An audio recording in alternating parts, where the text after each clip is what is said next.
So, on today's episode of Will It Run, we got a 1970 Ford F100 Ranger. I don't know what makes it a Ranger. It's green, sure. This thing has badass patina and is very damn rust-free, and it's a really cool car. But underneath the hood, there's a lot of parts that have been stolen off of this thing over the years, and today we're gonna try to get this thing back on the road, throw in a radiator, we're gonna get the engine back alive. I don't even know if this thing is seized or anything like that. We're gonna do some brakes, some wirings and stuff, you know. We're gonna try to get this thing back out on the street so we can cruise around in the summer heat. Making it rhyme, I don't know. So we're back up here at Christian's place, which is real damn cool. You know, we got all the VW buses out here, and today we're gonna jump on this 1970 F100 Ranger and see if we can make it work. We out here again with the RT revival vehicle, or the rescue RT, or I don't know what you want to call it. And today, it's another third. Last time I was here, you guys saw I was working on this thing, the F100 farm truck flatbed unit. And we got that thing going and driving and stuff like that. There will be a link to the episode right up here somewhere, or in the description if you guys want to see that one. Real damn cool, 390 big block, sounds freaking great through this dual exhaust glass pack setup that they have on it, so yeah. So let's pop the hood of this thing and see what's going on. Classic Ford hood hinges. Oh my days. This has been untouched for a long time. The only shiny thing here is the oil filter, which is still an old STP oil filter, but it's shiny. Radiator missing, radiator fan shroud is missing, radiator hoses are missing.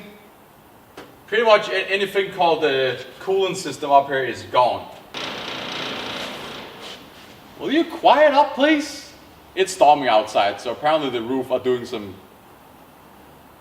And we got a new starter relay. That's great. Made in China, so probably not gonna work. Even greater. Okay guys, bringing you in here to have a little bit look with me. As you can see, oil filter looks kind of new. Actually, now that I'm looking at it, fuel pump, newer-ish. Distributor, definitely not original, but look new-ish. Is that silicone in the membrane red? I don't know. Generator has a little bit of a shine to it. Ground cable, that's definitely been changed on. It looks newer, I think. Don't you think? I don't know. Maybe that's just me. This is a funny fan. I haven't seen a fan like this on an FE before. Not any of the FEs I have had. It's the 360 inches racing flag unit over here. So we're looking at like 180 horsepower. In other words, 180 horsepower and maybe 200 foot-pounds. Great. Over here, wiring. Now, it looks bad to start off with, because that's because it is. It's kind of bad. But actually, if you look at it, I think this is original.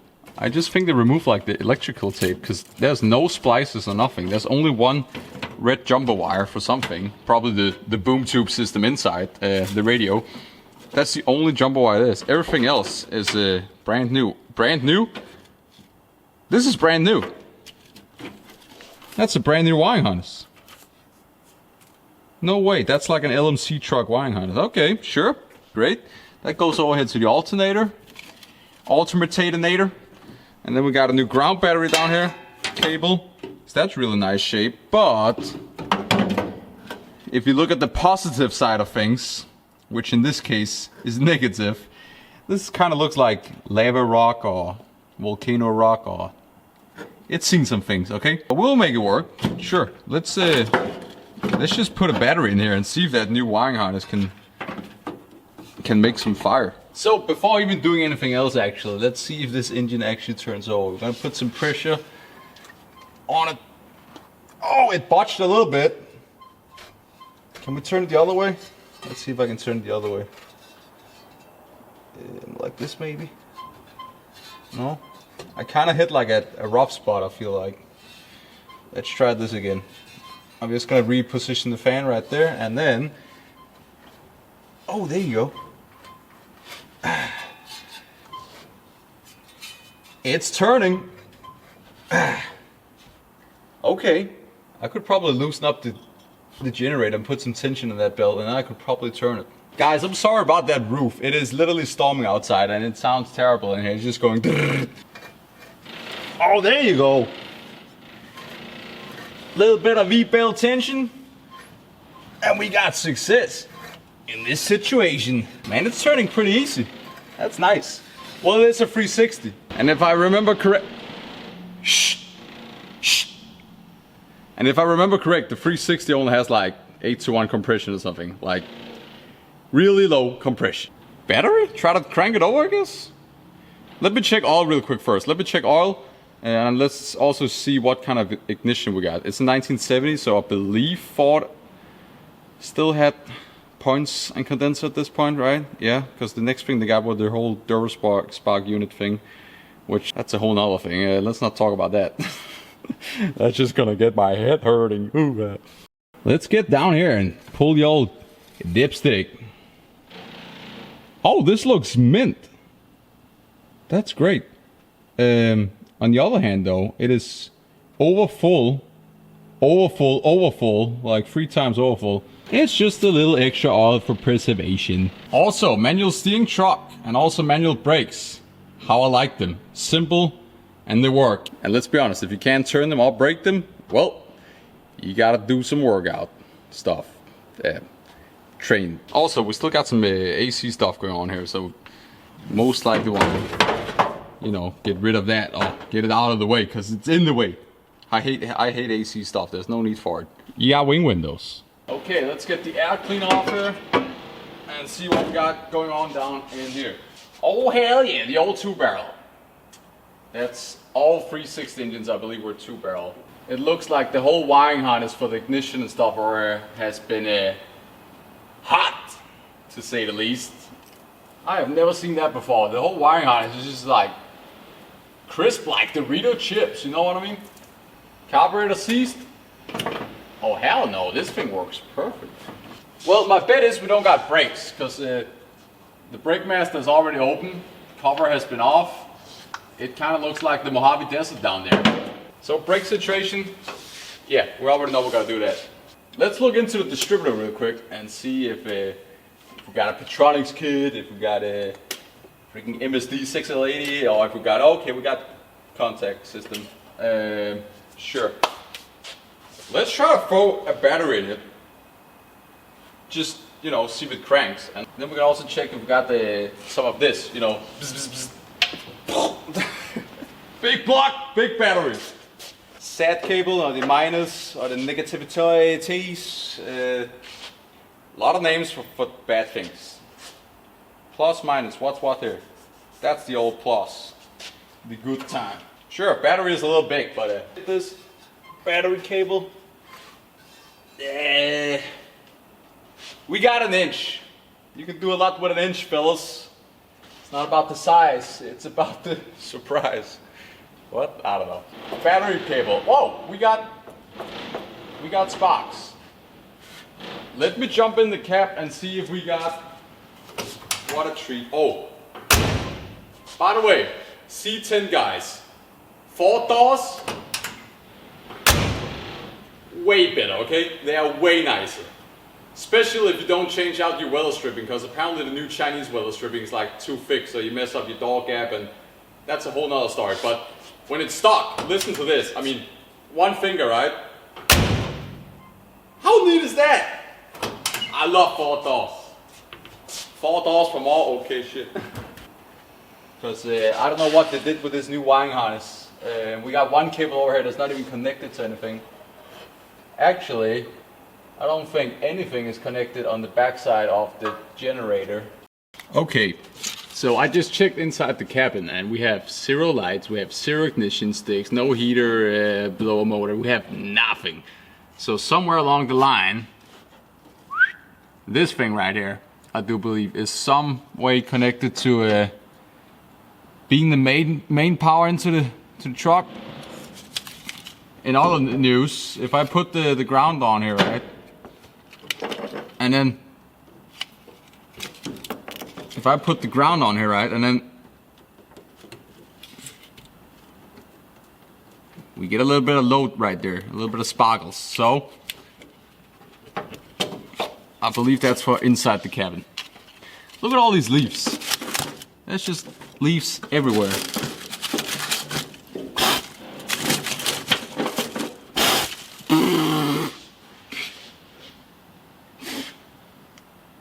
Well, will you leave me alone? Leave. After messing around with the alternator for a bit, again, that sorted, the whole wiring stuff. And we also got another battery cable supposedly on here. And then we had this wire thing coming out of the firewall over here, which would tangle around all this wiring. So we got that away, and we got also the new wiring harness fig that I showed you guys mounted on the starting relay. And now when you put the ground on, you actually have some something is drawing a load. What? I'm not really sure. The ignition is off, but I don't know, dome light, something. Generator is also, alternator is also back on with like the V-belt and everything, so we can like fire it up, and if it starts, we can also check if it charges. It looks like a new alternator, but then again, it's also old. You know, it was new maybe 10 years ago, but I don't know. We'll see. We got the wire still off here for ignition, so we're just gonna check that if it cranks over. But let's first of all see if we even have. Let's first of all even see if we have power inside the cabin, because before we had zero, like nothing. So. Let's have a look. By the way, look at these old trim rings that I found for the original steel wheels. I believe this is like a Ranger's trim ring. It is for these steel wheels, which is pretty cool with the red pinstripes. There's only one original steel wheel in this truck, right there, and as you can see, they fit. Looks pretty good. Oh, and then I also found this one center cap, which I guess is a Ranger's center cap. But actually, right there, Ford logo. Okay, pretty cool. Pretty cool that this stuff is still there. Up front, we got these like nasty 80s, you know, grandpa truck tires, wheels, whatever, but still pretty neat. Let's try to see if we got power. Can you shut up, roof? I just turned the key on. We got dome light. I accidentally hit the blinker arm. And we got blinkers. Both directions. Also the dome light. I'm gonna press on the demo switch over here, or the door switch, door jam switch. Wow! For some reason it doesn't work on the switch over there, and it only works on accessory and ignition on. I'm not really sure what's going on there, but it works. What about the old Cruise-O-Matic by Fort Worth, Texas Clarity and Meg Company? I don't know. Does it work? Off, air, temperature. No, nothing works. Fan motor.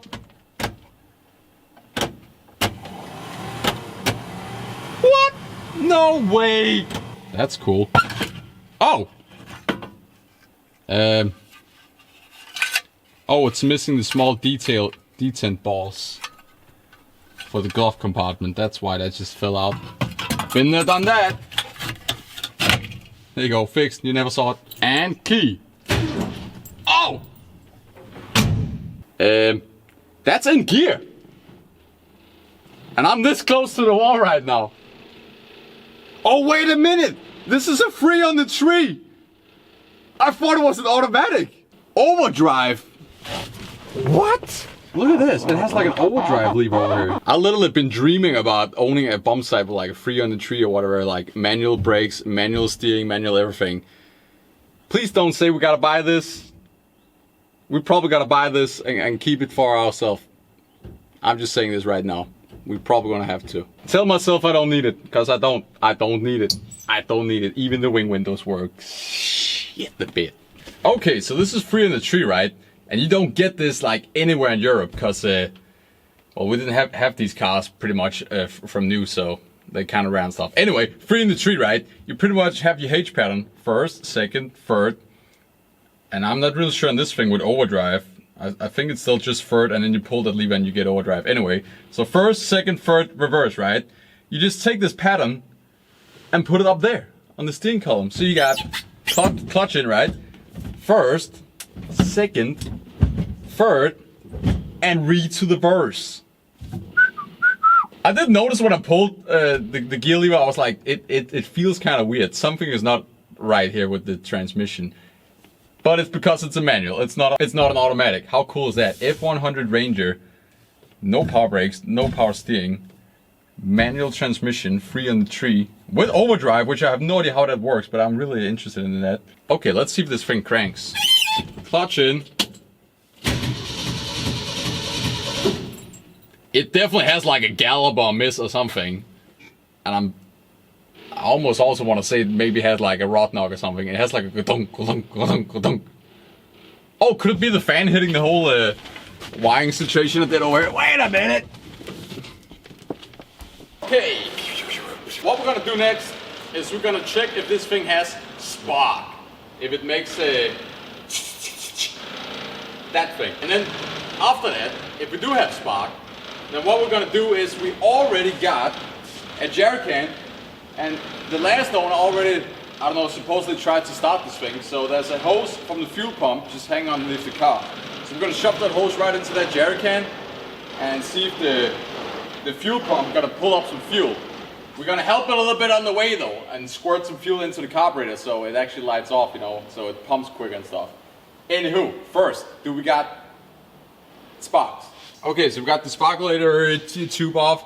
I'm gonna put on ignition in the cap, and then we're just gonna bypass this, the starter solenoid out there. Actually, you know what? We can probably just twist this thing a little bit, and we're gonna ignite it right here on the carburetor, like this, maybe? No? Right there. That's a good old spot for it. Oh, we got strong spark. That just goes to show you, using the old Motzky repair flick on the contact set, and this thing works. That was a nice spark. It wasn't really like white bluish, it was more like white orange-ish. So maybe not the strongest spark, but we had spark, so I'll freaking take it. So we're just gonna take this thing, shove it right back in to the old distributions. Coil is getting a little bit hot, but that's probably because we had the ignition on for so long before just to check out things. Ignition is off. Great. Let's get some fuel in this thing. I mean, even the choke works, I believe. Hopefully it's gonna work. Got two different cans here. We're just gonna shove this one in here. And right down here, we're gonna have a hose going into the pump and then up to the pump. This gotta be the one, I guess. There we go, hose is submerged. Then we're gonna take the other can. We are dumping lots of fuel because it's a Ford FE.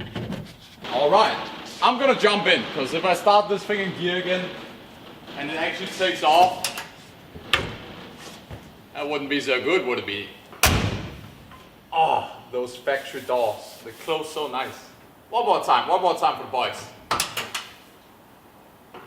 Oh my goodness! Contact! What? First try? That just goes to show you, these old Ford FEs, if they haven't bent a push rod or completely destroyed their bottom end because they feed all the oil up to the top end while performing, those babies are gonna run. Let's put in some more fuel and see if we can get the fuel pump to suck some fuel up to the carburetor.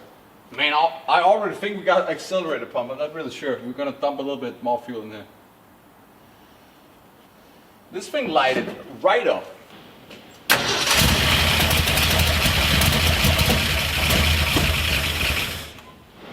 I mean, it ran for a little longer there. It ran for a little bit longer. Dude, I already think we got an accelerator pump. There's no way. The accelerator pump is leaking from the carburetor though, so that's not too good. I'm gonna give it a little bit of squirt here. That was way too much. We got the carburetor washed off now, okay? This carburetor is clean now. Expect a backfire.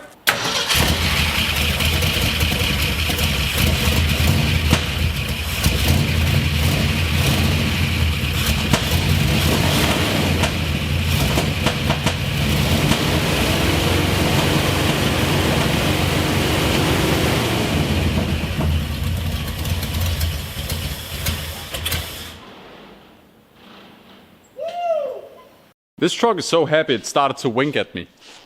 I'm not really sure why the blinker's on. It's off inside the truck. But anyway, this thing fired right up, okay? And I already think we got accelerator pump, as you can tell. Man, the accelerator pump is not even leaking from the carburetor now. How? I don't get that. Now, the backfiring thing you heard, I'm not really sure if that's just the old glass packs doing the glass packs things. And maybe it's also a little bit lean and I was kind of jerking around on the throttle and stuff like that. You know, I don't know when this thing has last ran, you know, so maybe the plugs are dirty and stuff like that. But it ran, and it ran pretty good. And there was no oil light in there, which I'm not really sure. Is that an oil light? Hold on. Okay, I'm gonna try to start this thing again. I can barely see any of the gauges because the whole gauge cluster is like fogged up or whatever. But let's see, we got the temperature needle kind of jumps a little bit. Fuel gauge, no. Alternator gauge, I don't think so. Is that electrical fire smoke or is it smoke from? It's smoke from out here. Okay. Let's see. One pump. And cranking.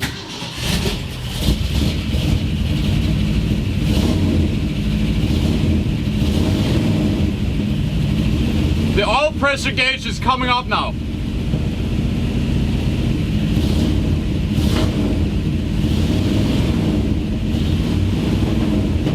It's not really coming up that far though. Got a little bit of backfire. It's slowly coming up there. It's almost in the middle now.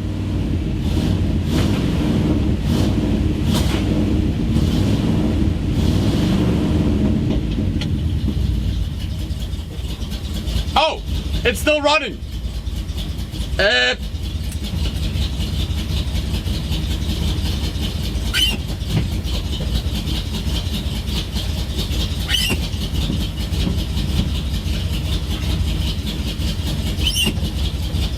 Why is it running?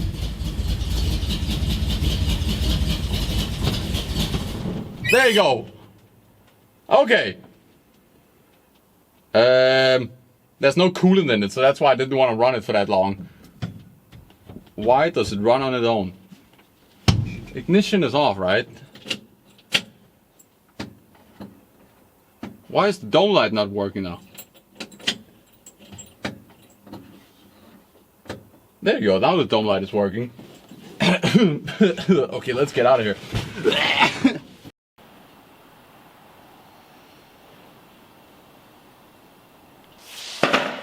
Okay, let's talk about a few things real quick.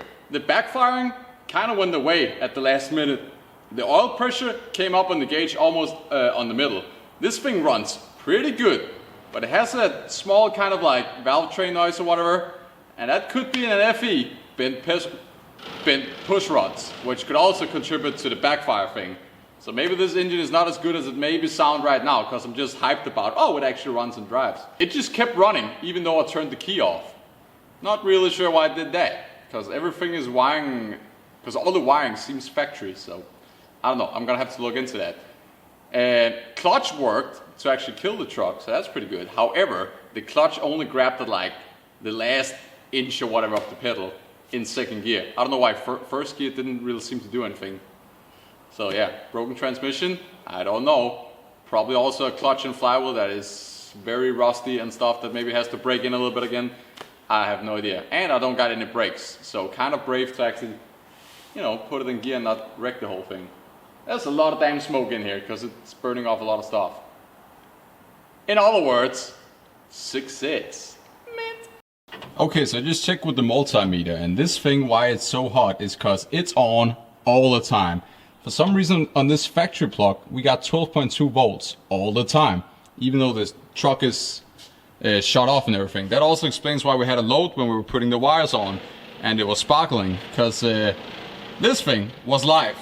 And the only thing that's not factory over here is this tiny little black wire here that goes to the plus side of the starter relay, which maybe they ran all the way in there to, I don't know, go like directly power underneath the dash or into a fuse, and that is always live and goes out to this unit. Not really sure why you wouldn't just like bypass from the battery straight to the coil, but maybe this was like a temporary but permanent fix, you know what I mean? One of those fixes that has to be temporary but becomes permanent. This whole car is right now. So in other words, I'm gonna jump under the dash right now and you know, see if I can find that little black wire and what is it doing? I don't know.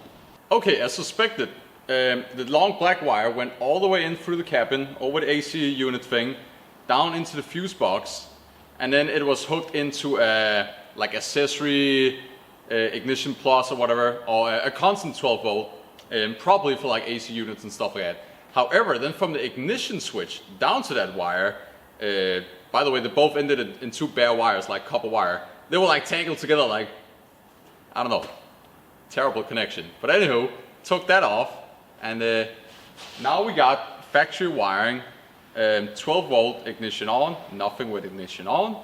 And now I'm going to try to see if I can crank it and start as well, because we also got the 12 volt bypass on the ignition side. Also, it has 12 volt with ignition on, but I think it's because there's no resistance in it or whatever. I think you're supposed to read that out while the car is driving through the ballast resistor. Correct me if I'm wrong. I can't remember all my Ford knowledge thing. Correct me if I'm wrong. I can't remember all my Ford knowledge because I haven't had one for 2 years now. I don't know, something like that. Plus I also deleted that and put a Petronics in it and the thing just ran. Anyway,